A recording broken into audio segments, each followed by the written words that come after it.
The San Francisco 49ers 2024 season is looking a lot like the 2020 season, which spurred some very interesting offseason moves. Are we headed for that type of offseason, and is it time to shut it down already for this current 2024 group? All that and more coming up on today's Locked On 49ers.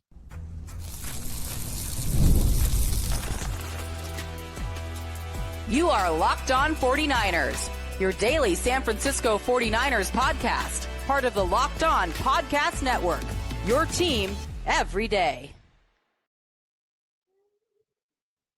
Welcome to Locked On 49ers. Brian Peacock and Eric Crocker with you as always. A very special guest I will introduce momentarily. If you're watching on YouTube, you already see him and you probably already know who it is on this Winky Wednesday edition. Appreciate all of the everydayers out there that are hanging out with us as you always do. And welcome to the new listeners as well. Make sure you subscribe on YouTube and everywhere you get your podcast. Today's episode of Locked On 49ers is brought to you by FanDuel. Get a big return right now on FanDuel because new customers can place a $5 bet and you'll get started with $150 in bonus bets if you win that first $5 bet. All you got to do is go to FanDuel.com to get started. And now let's bring on today's guest. Nicholas Winkler, come on down. Wow. Can't believe it. Action News 8 Sports with Nick Winkler. Wink, what's happened, man? Did you enjoy the snow game? First of all, let's take the scoreboard out of it. Did you enjoy the aesthetics of watching a football game in the snow?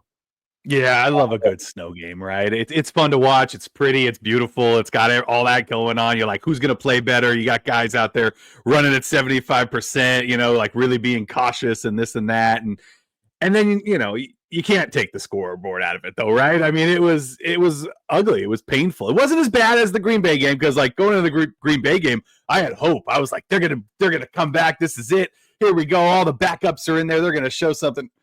Well, this game going in, you thought Buffalo, that's gonna be brutal, and then teased us too. 3 and out against Buffalo to start the game. Let's go, and then almost 3 and out again the next time. Oh, penalty. Oh, they went down and scored, and then the fumble at the goal line. Like there were 3 fumbles later, you're like, okay. This is horrible. This is kind of the epitome of the 49ers season, right? It's kind of just been brutal all along. More injuries, more IR guys, more getting your butts kicked. Like, it was an ugly game, but I think it wraps it all up, the season. It's not over. I'm not ready to say that, but that was rough. It was a microcosm of the season, and more on the is it over and shutting it down. Fan of the snow? Some people are like, oh no, it changes the game too much. You can't play in the snow. What do you think about that, Croc? I think that it definitely adds a different element to it. It's fun watching clean games, and I think the snow games are much funner to watch than they are to ever play. Like, I just would never want to play in that type of weather. Like, I want to be a little bit more comfortable. I can deal with the heat. I can deal with colder weather. Okay. But when it's like 28 degrees, you know what? I think the snow bothered everyone. Except for Kim, the photographer. She's out there in sub 30-degree weather with her shorts on. Shout out to Kim. I tell her all the time. She has all-weather legs. She's out there with that big camera, the smallest person on the field. But, I mean, you would never know that it's freezing and snowing and everything because she's out there with just shorts on. Kim, the photographer, and my dad. No matter the temperature, shorts 100% of the time. My brother as well, same way. Yeah, just some people. Josh Allen feels like he's one of those guys. You throw a touchdown pass that you also end up scoring on, which is always a fun one. And that was the moment for the network. We're supposed to do post-game videos, right? And it's like you do a quick video. Hey, this is what happened in the game. So and so. 28-3, it's the third quarter. I started doing my video. I was like, look, this game's over. Season's probably over. That was the vibe of it. And so, Wink, I'll ask you, is it time to shut it down? And I want to get deeper into the subject with what this season means and what the ripple effects could be from what we're seeing with the San Francisco 49ers. If you are trying to preserve your best players and you're looking ahead, should Fred Warner be out there? Should Trent Williams come play again at all this season? Should Nick Bosa play at all this season? We already know that Chris McCaffrey's not going to play anymore this season. He's going to need at least 6 weeks, and I don't think the 49ers are going to be playing beyond 6 weeks with the way things look right now, but there are some scenarios that could see the 49ers in the playoffs that we'll talk about here. But shut it down, Wink? Where are you at with the 49ers right now? How do you view this team? How do you play this going forward? Yeah, I mean, before we get to that Josh Allen play you talked about, that was a basketball moment. He posterized the 49ers with that play. It was one of those where you're like, I want to hate that play so much, but I can't because it was amazing. That was Josh Allen's just a whole nother story. That guy's incredible. But to the 49ers season, they're still in it. I mean, I hate to say it. It's like that hope that you're just clinging on to, right? And it's like slipping through your fingers and you're just trying to grab it before it gets away. And I can't let go yet. I'm not there. I get it. I get why you'd want to shut it down, work for a better draft spot, try to not get guys hurt, and then maybe they miss some of next year, that sort of thing. But if you're still alive in the playoff hunt, which the 49ers very much are, you got to go out there. You got to go out there and try to stick it to the Bears this weekend and then just kind of see what happens going forward. 49ers favored against the Bears. The 49ers have been favored, I think, in every game this year except for the Buffalo Bills game, if I remember correctly. Yeah. There was good reasons for them to be favored in a lot of games earlier on in the season. I think Packers were favored. Well, Packers and Bills, which were the two biggest blowouts of the season for the 49ers in those losses. Croc, when it comes to the 49ers and being favored, playing the Chicago Bears, does it, and I know the Niners are mathematically in it, and I know that the players aren't going to shut it down, the coaches aren't going to shut it down, maybe when things get mathematically eliminated, but the Niners have to lose 2 more games probably for anything to be mathematical for them. The Niners lose against the Chicago Bears. Do you shut it down then, Croc? Does it start to change for you at any point? Do you make Fred Warner not play? What if he still wants to play and they are mathematically eliminated? This guy's got a broken bone in his ankle. At some point, it's going to heal wrong, right? Like, don't they need to take care of that so he's good to go next year? I would like to say that no matter what, the 49ers are going to have their starters out there and we're going to play and we're going to fight to the end. But I do remember Kyle Shanahan talking about going to Trey Lance. And if they would have lost like one more game, because I think that was the season the 49ers started 3-5, he was on the brink of getting to that time where I start to play our guys to develop, and they weren't quite there yet. So we at the very least know that has been in his mind before when it is time to go to some of the younger guys and not say you just want to, we're just going to sit a guy, just sit him. There's guys that are dealing with some real stuff, right? Like we're talking about Fred Warner playing with this ankle injury. And I think it is getting close, definitely if you lose to the Bears, to saying, you know what, Fred, we're just going to put you on IR. Well, it's funny with this situation. I think it's funny because you talk about like going to the younger guys, right? They've already done that in almost every position because of all of the injuries and all the IR spots for the 49ers. So like their young guys are already out there playing or have played quite a bit this season. But I'm with you guys on the Fred Warner thing. Like what a champion, like what a stud, what there's not enough adjectives I can use to describe how tough and amazing Fred Warner is. But yeah, if you lose to the Bears, you got to shut him down. San Francisco 49ers is going to be playing a rookie at running back and some other players at running back with the top 2 guys going on IR. And I want to ask the question, looking ahead a little bit, with the way things have gone in 2024 and being that it's similar to how things went in 2020, and that spurred a lot of offseason moves and some big splash offseason moves. Could this season, the way it's gone down, convince Kyle Shanahan and John Lynch to make more major moves than they would have if the season went as planned? We'll get to that next. Today's episode of Locked On 49ers brought to you by Mint Mobile. With big wireless providers, what you see is never what you get. Somewhere between the store and the first month's bill, the price you thought you were paying magically skyrockets. With Mint Mobile, you'll never have to worry about gotchas ever again. When Mint Mobile says $15 a month, when you purchase a 3-month plan, they mean it. Say bye-bye to those overpriced wireless plans, jaw-dropping monthly bills, and unexpected overages. Mint Mobile is here to rescue you with premium wireless plans starting at just $15 a month. All plans come with high-speed data and unlimited talk and text delivered on the nation's largest 5G network. Ditch overpriced wireless with Mint Mobile's deal and get 3 months of premium wireless service for just $15 a month. To get this new customer offer and your new 3-month premium wireless plan for just $15 a month, go to mintmobile.com/LockedOnNFL. That's mintmobile.com/LockedOnNFL. Cut your wireless bill to $15 a month at mintmobile.com/LockedOnNFL. $45 upfront payment required, equivalent to $15 a month. New customers on first 3-month plan only. Speeds slower above 40 gigabyte on unlimited plan. Additional taxes, fees, and restrictions apply. See Mint Mobile for details.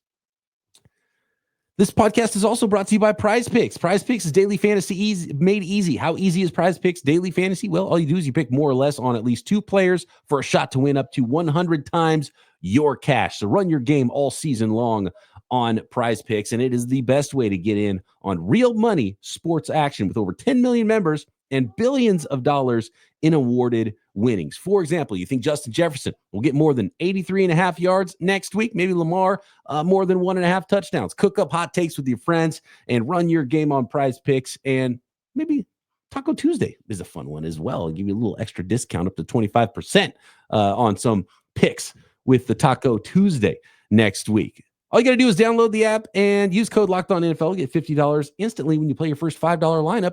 That's code LOCKEDONNFL for $50 instantly after you play your first $5 lineup at Prize Picks. Run your game.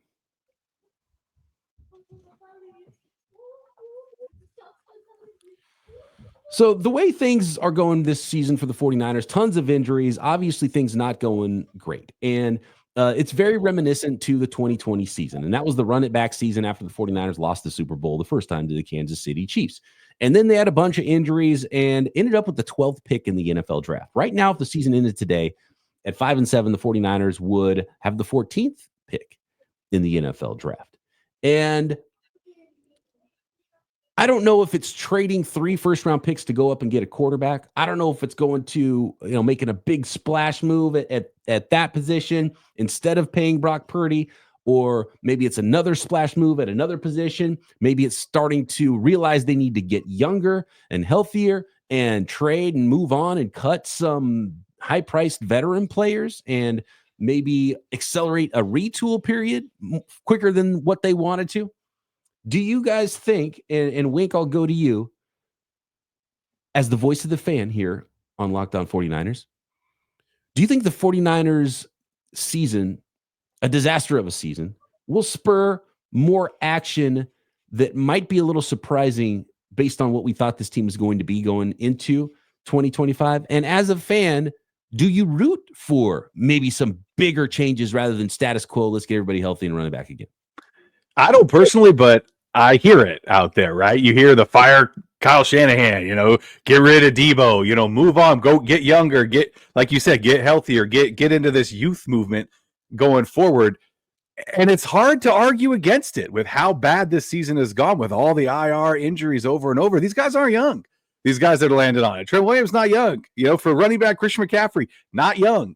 These guys, it's been rough. It's been rough to watch. And I mentioned Debo Samuel.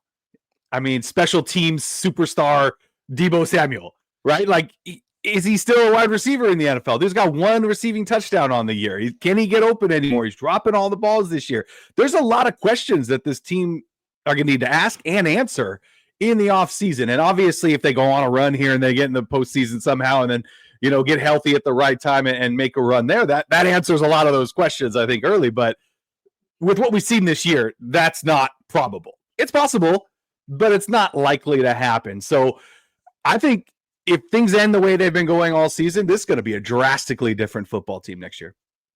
I will say this about the 49ers and making drastic moves. I think if they were a team that kind of sat back in years past and just kind of let's just go with the flow, maybe I would kind of view this a little different, but they've always just been so aggressive. So I don't know how much different they can be. Matter of fact, the different thing for them to do would be to just relax. And that hasn't been their approach to any offseason. When they've needed to make these splash moves, splash trades, trade up to get the number 3 overall pick. And again, it didn't work out, but just their mindset and thought process behind it. I don't think it's a team that has ever rested on their laurels. They've done everything to try to put themselves in position to get better. So the only drastic thing I think that could happen is that they fire Shanahan or Lynch. And that is just not going to happen. I think they've both done a terrific job for a majority of their tenure with the 49ers. And, a down season like this isn't going to, change my mind on that. if there's anything they need to do that is, maybe Kyle might think it's drastic, get another passing game coordinator in here. And like maybe take some advice from someone that can allow you to add to some of the concepts that you have passing and kind of build it into the offense. But aside from that, I don't see anything crazy happening. I don't think there's any way that Kyle Shanahan or John Lynch get fired. And I think it's insane that people would expect that to happen. I will say, though, I think it's a non-zero chance that Kyle Shanahan at the end of the season looks in the mirror and says, I'm burnt. And I wonder if he would decide to step aside. That's the only way I could see it. And it might even be Sean McVay went through this, I think, last offseason, right? People thought, hey, Sean McVay might go take a TV job out of nowhere, right? Because you climb the mountain and all of a sudden, do I want to rebuild this thing? And I think you said something really interesting there, Wink, about asking questions. Maybe it's not drastic, but maybe they have to ask themselves things that they would have not asked before, right? And maybe they realize this is going to be a bigger rebuild. This team's going to look a lot different. And do we want to go through that again? It's been 8 years for Kyle Shanahan. Bill Walsh was 10 years, right? And built a dynasty in 10 years, but he said that that's what he felt like was the right time for a coach. And then the message kind of gets stale. And you've built the whole thing up. Do you do it again? Is this window even still open?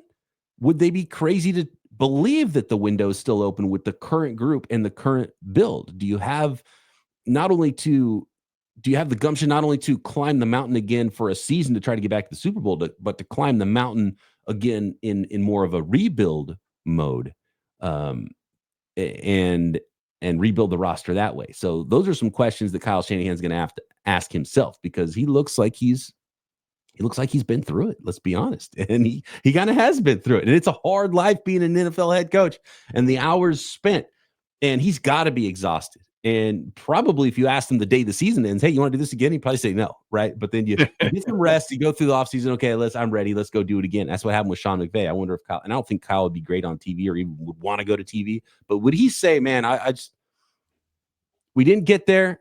I'm going to take a year off and then go coach again somewhere else and hope he's the next Andy Reid? Or maybe would he say, hey, I'm done here, it's not working out, maybe mutually agree to some sort of a trade, which I've seen, the whole John Gruden coach trade. And I've seen some national pundits say maybe the 49ers and Kyle Shanahan could end in that sort of a way. And it's probably more, I think it's not likely at all. It's probably more likely than him getting fired, though. They're not getting fired. I like what Croc said about something drastic, like maybe Kyle bringing in someone to take some of that offensive play calling off of his plate, because he does look burnt. He just looks like he's a guy that, you said, he's been through it. He looks defeated right now. And that, to me, isn't Kyle Shanahan. Kyle Shanahan always seems like the type of guy that can take punches and get back up, right, and just go back at it. And right now, he doesn't look like that guy. He looks like a guy that just is like, hands up, like, I don't know what else to say, guys. Like, I'm trying everything. I don't have anybody healthy out here. Like, it looks like I hope he does do something to stick around and kind of reignite the fire inside of him. But right now, it looks like it's going dim. Listen, as someone now who has taken over as a head coach of a high school, and I'm the head coach of the entire program, the varsity level, the JV level, the freshman level. That's essentially what Kyle Shanahan is. And as of right now, okay, I'm the one slated to call plays on defense. I'll be the defensive coordinator, but I am looking to delegate that role to someone else. Like, I have so much on my plate. I have to make sure that, I'm checking grades. I have to make sure that the fundraising and everything is going a certain way. I got to, the field, who's going to do this? Who's going to do that? How's this level going? And then on top of that, to worry about, the calling the plays, I'll be involved in the game plan really on both sides of the ball. But, hey, if I can find somebody I feel like that can do a great job of it, dude, have at it, And I'm just curious with Kyle, with so much that he has on his plate, a guy that, clearly does not want to delegate his play calling. And he said, well, why would I? I'm the best at it. And whatever the case is, you got to find someone who has that mindset so you can focus on all these other things, because the roster management, who they're bringing in, who they're not. I know a lot of these things are supposed to be all John Lynch, but it's not. Kyle Shanahan has his hand and all of that. So I've only been a head coach in this role now for 2 weeks, and I could see how adding, just willingly adding more to it could potentially be a lot. Now, again, if I have to do it, I have to do it. Great, let's do it. I'll rock out. I'm gonna be the best defensive coordinator I can be or in the area. But for Kyle, I feel like, dude, you're at that professional level. Like, it's hard for me to find legit coaches that are going to be there every single day. They're dialed in, they're locked in, they're watching all, they're doing all that. Like, that's harder to find at the high school level. NFL level, you can find a guy that's a really good offensive mind. And that you see eye to eye with. Yeah. That's what you'd have to do. To have to find somebody that understands his vision, right? That, like you said, he'll be involved in the game plan, get something going, but then maybe on game day, he's got a guy that's calling the actual play to play, and the guy can be like, wait, I want this, and have obviously final cut or whatever you want to call it, final say when it comes to that sort of thing. But hey, if you're out there, you're a good defensive coordinator, at Crocky209, send him your resume. Croc, actually, I was just gonna say, I got an email for you of a defensive coordinator that's going to be available. Nick.Sorensen@49ers.com. An email.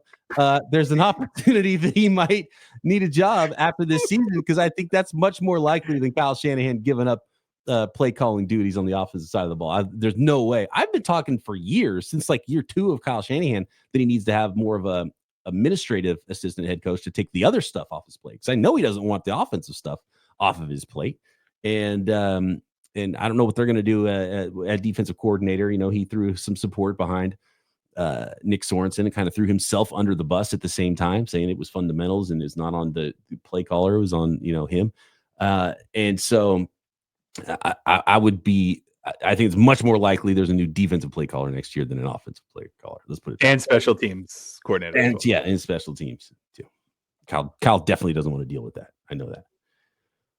Next, I've got some scenarios here, thanks to a listener, about how things go. I tried to do it on the fly in yesterday's podcast, and it just, it's too many moving parts. And Niners can still lose a game. It probably can't be to the Bears. The Lions game is coming up. It's kind of the one you circle. At the same time, if you don't think you can beat a team that's on your schedule, do you deserve to be a playoff team? Is that what we're talking about? Oh, no, they can't beat the Lions, but let's go to the playoffs, right? It's like, that doesn't make much sense either. But let's talk about it. A 9-8 playoff scenario for the San Francisco 49ers to give them some wiggle room that they do not have to win out, can still get in the dance and win the NFC West next.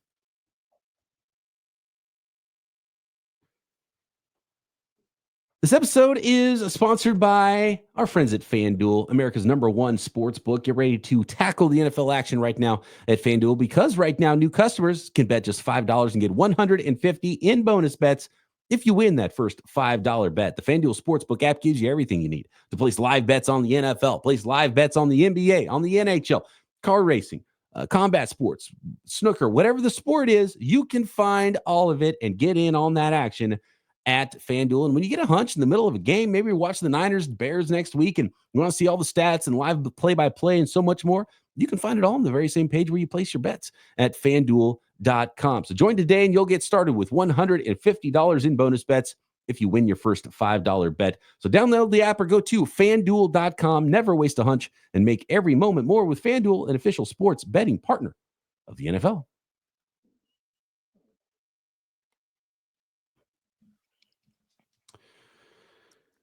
All right, guys. I've talked a little bit about this with Croc, and I think I know where Croc stands.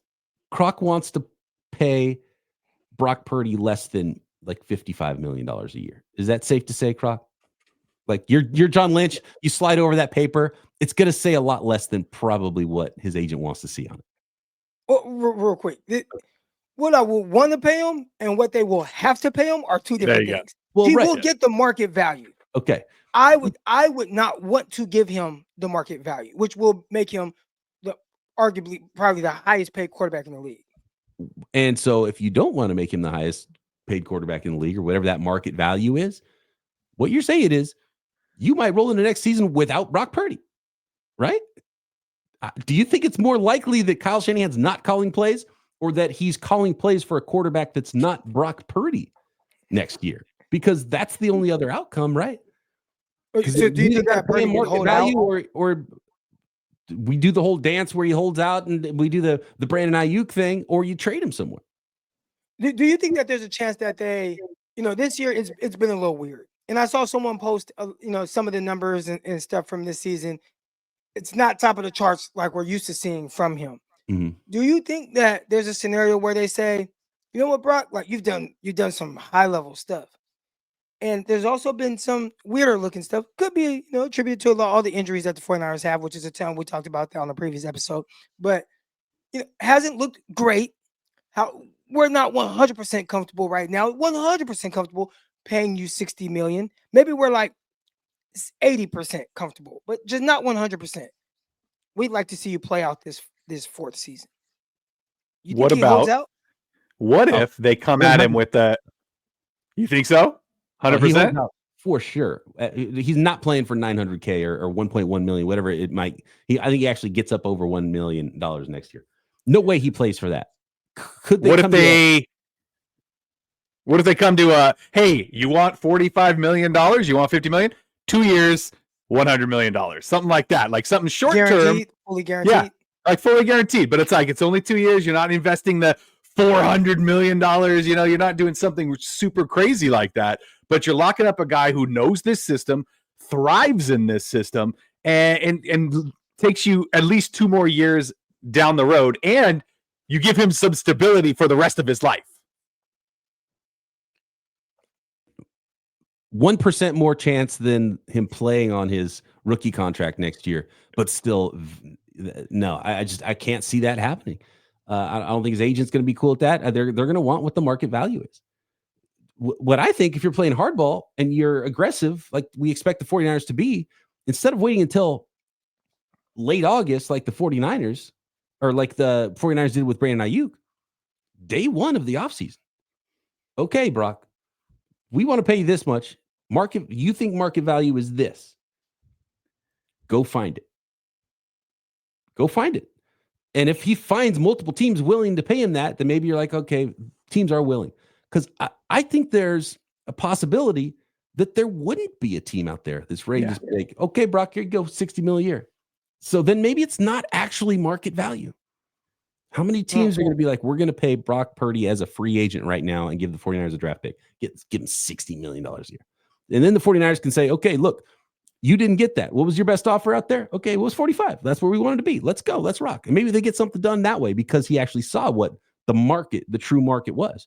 Or maybe the 49ers say, okay, Godspeed.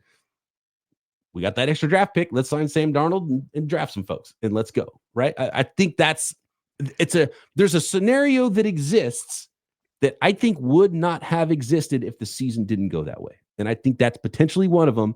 And it might have galvanized the 49ers to say, okay, we don't have to give Brock Purdy $60, $55 million, whatever it is per year, this mega contract. We don't have to do that now because we didn't just go to a Super Bowl with him. We just ended the season 8-9 or whatever, and we have a top 15 pick. Maybe they would be able to do some different things. And so, and Brock Purdy's obviously the biggest decision they have to make this offseason. It's possible, much more possible than I thought going into the year. Let's put it that way. But I think it's either. I'd agree with that. I think it's. I didn't think that there was any way that this would even be any type of conversation. And I think there's a lot of people that are listening to this episode right now, and they may be saying, no, this is not a conversation at all. You pay him whatever he asked for. Mm. But I think internally in the building, because they have to ask the tough questions. Mm-hmm. Like Jed York is, are you sure this is the guy? How's that shoulder? Look, well, that's the Jimmy thing too, because it's like all of a sudden Jimmy was getting banged up a lot. It's like, okay, Brock, it was not like he's throwing with a lot of zip last week. He's got a bad shoulder. He already had the elbow. Are you going to start dealing with quarterback injuries again? And now they're going to have a lot of guaranteed money if you sign him to this massive contract. So there's a lot to think about with this. And it's not the slam dunk I think we thought it was. If you ask me what I think will happen, I think Brock's going to get paid that money, and that's what's the most likely scenario still. But, what if Bill Belichick takes that New York Giants job and calls the 49ers and say, hey, you got a lot of guys to pay. We don't have a lot of guys to pay. Here's a draft pick. Send us Brock Purdy. It's not. Would you do that? It's not as interesting. like for the Giants' first round pick, which right now it looks like it's going to be a top 5 pick. You would trade Brock? I would trade because we know how teams start to look when they're trying to like fish for that quarterback. Yeah. So it's like you want to hang, you want to hitch your wagon to one of these young guys as opposed to sticking with Brock Purdy and just paying him. I'll put it this way: you inject Kyle Shanahan with truth serum, or the conversation behind closed doors, where John Lynch got that phone call. He says, "Hey Kyle, do you like Brock Purdy for $60 million a year? Do you like that?" And Kyle will be like, well, "That's market value. I love Brock. Let's go." He says, "Okay, well, do you like that, or do you like door B more? This is Sam Darnold for $15 million a year on a 2-year contract or whatever, and a first-round draft pick. What's the difference between?" And I think Kyle likes Sam Darnold, right? Or, hey, Kirk Cousins is going to be available this offseason. You can throw the Aaron Rodgers name out there, whatever. Plug in your favorite what-if quarterback. Is that then you start to say, okay, guess what? Well, now you get to pay a quarterback that you think maybe is not that big of a drop-off. Maybe secretly Kyle Shanahan, like, I love what I saw from Sam Darnold. I couldn't go to him this year because of politics and because Brock Purdy was there, but man, I think he's just as good. I think that's possible that Kyle thinks that, or that he thinks, wow, it's not that big of a drop, and I can save a entire Nick Bosa contract per year and have Sam Darnold and a first-round draft pick. So you start to add you start to stack that side up. I don't think it's insane. I think, first of all, I think Darnold has made himself a lot more money than $15 million a year. Well, yeah, the way he's played I don't this know year. what it would look like. He's not going to get a $50 million contract, right? No, but it's more like 30 probably. I mean, he's played extremely well. It's so weird. It started out extremely well. They're winning. It has leveled off. They are winning games, but it's not that. Like when he started this season, it's like, damn, the Kyle Shanahan rehab center worked. He's back, he's firing. Like that looks like the number 3 overall pick that the Jets were expecting to get. And since then, it's like, oh, there goes Sam Darnold. And it's been a little weird, but he is playing well enough to win. I think he's getting coached by a good.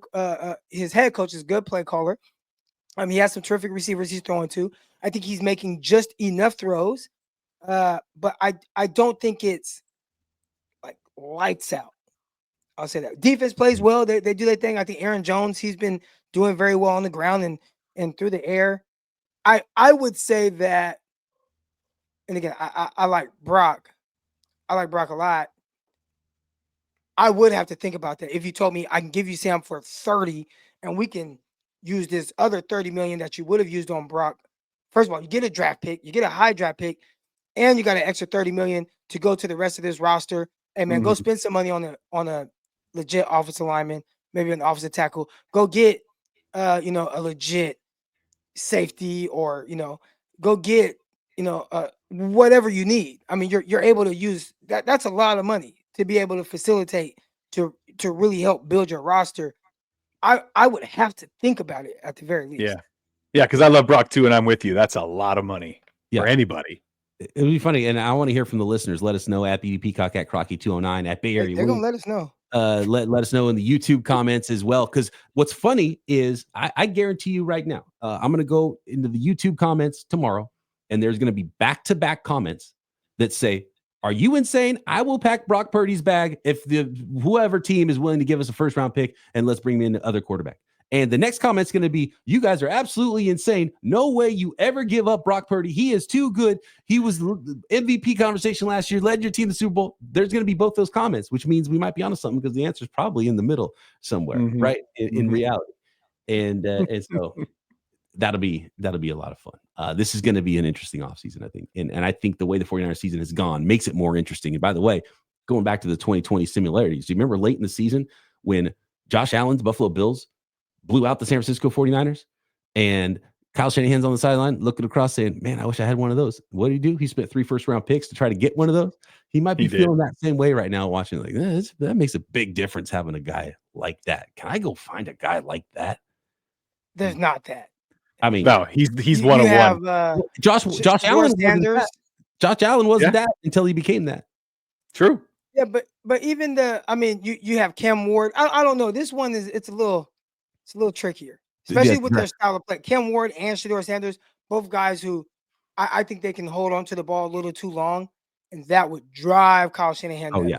Oh no, I think there's certain players that would fit, and it might be a different vibe. It might be just going and trading for a guy that already exists in the NFL that might be available somehow. Much like it might be actually more similar to the Stafford Goff Rams situation too, where Purdy is the Goff in this situation. Could that rear its head potentially? Worked out well for both teams, right? And you don't know who's going to be available, who's out there. Josh Allen's for sure not going to be available, and Josh Allen's not going to be in the draft either. Maybe it's just a mid round. Maybe it's a veteran and a mid round quarterback. All right, this has been my last question. Do y'all think we would be having this conversation if Brock Purdy was drafted top 5 as opposed to Mr. Irrelevant pick 262? No. Like if he did this, it's been this exact from the time he stepped on the field, what he did, the next year, what he did, and then this year, a down year. Would there be any conversation? Because an example of this is probably CJ Stroud, who lit the world on fire last year. This year, not hot. Yeah. And those conversations aren't being had in Houston. But they also don't have to pay him $60 million next year. So right. Yeah. They got a couple more years. Yeah. If it was just like, oh, Brock's gonna come back and play for $900,000 and be like, yeah, cool, let's go. That would be the end of the conversation. But that's not $30 million. Yeah, let's go. No problem. Here's the thing. If Brock Purdy was the 5th pick in the NFL draft, he'd be 6'5" with a rocket arm. And I think that would change the conversation more than, he was drafted in the 7th round for a reason, right? And you see a game in the snow and you see the reason. If he was built like Josh Allen, we'd have a different conversation. Unfortunately, you're right. That's what gets you drafted top 5. I didn't get to the playoff scenarios, guys, but we're out of time. So I guess we're going to have to save that for a little bit later in the week. We'll talk about that Chicago Bears game and how about a 3-way tie? Who knows? Maybe a 4-way tie at the top of the division, 9-8 teams and some tie break scenarios. It's not impossible for the San Francisco 49ers. It starts with a win against the Chicago Bears, though. Wink, thanks as always. Always fun. Real quick, Wink Witch watch. He's still on the IR. O'Donnell playing well, though. He punted well. The Pat O'Donnell watch dropped one inside the 5-yard line. It was pretty. It was nice. All right. Thanks to all the everydayers. Appreciate you. And make sure you subscribe on YouTube and everywhere you get your podcast. Croc and I back tomorrow right here. Locked On 49ers. See you. Can't believe it.